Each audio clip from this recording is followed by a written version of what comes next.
Closing the gaps through e-portfolios, usability and reflection. When finding participants, it was somewhat challenging to get participants at this time of the year to participate. And so I had a somewhat difficult time finding a couple of the desired participants to take on this course, given the heavy workloads that everyone already has. However, I was able to get one of my colleagues who is a member of my department to participate in this course and provide her feed forward information for me. The impact on testing results. Schoology is my learning management system of choice. And so the reason why I chose this learning management system was because this is what our district utilizes, and everyone who is a teacher and a student has an account with this learning management system. It's a great tool that obviously a couple of years ago we had a steep learning curve on. However, since we have been working with this program for such a long time, I thought that it's only right to build into something that the students and the staff members are already accustomed to.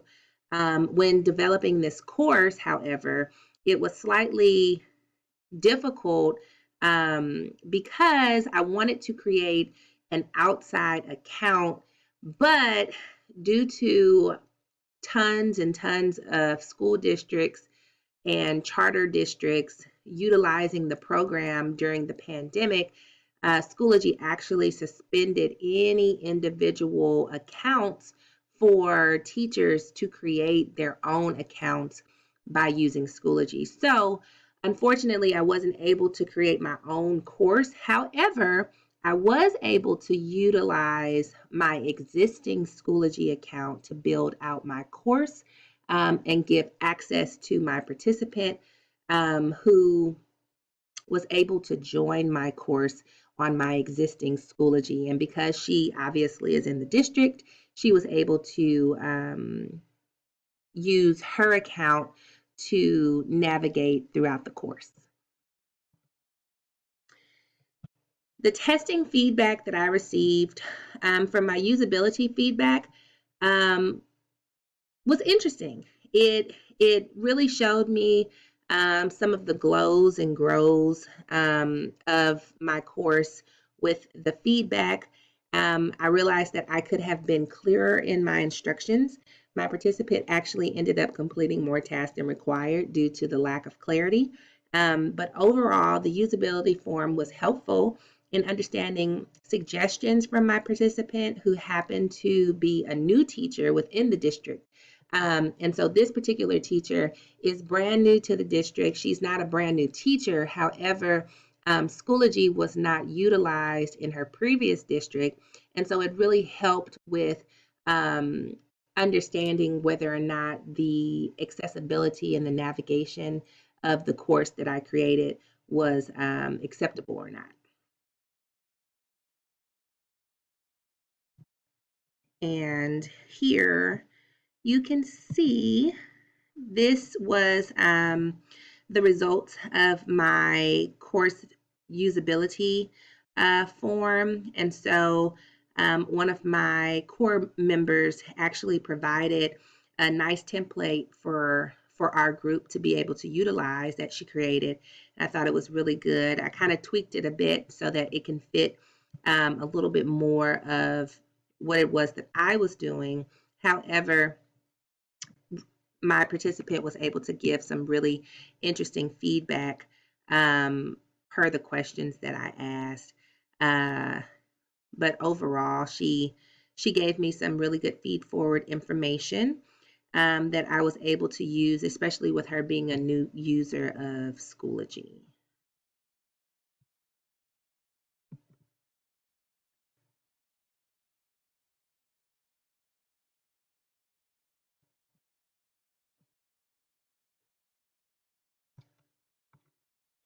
So the roadmap to disrupting innovation requires the process of trial and error.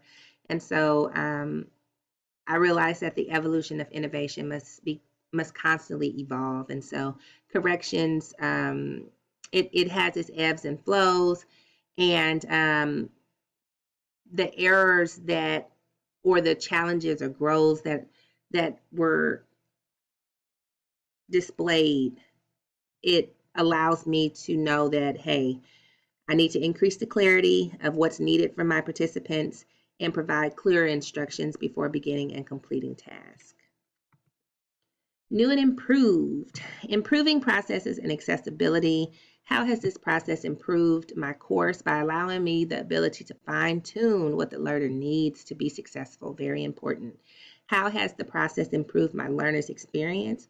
Well, it gives the learner the opportunity to own their learning in a more authentic and tailored way. And I think the tailored way is very important so that my learners understand that this course is for them, and it needs to be a driving tool in giving them the keys to being able to navigate and own their learning so that they can build upon it and take it with them as they head out into the world.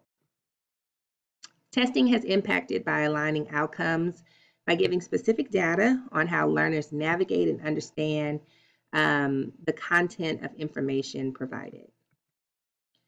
Supporting all learners during the course of implementation of my innovation plan, it's imperative to continue giving feed forward, checking for understanding, and reevaluating what is working and what is not working. So being supportive, making sure my learners have the support and the resources that they need is extremely important in organizing and improving the infrastructure and design of the course. And so this is just like my last little line, the closing the gaps through e-portfolios. We strive to equip learners with the tools needed for success, give clear, defined learning outcomes, and support and encourage all learners for the duration of this course.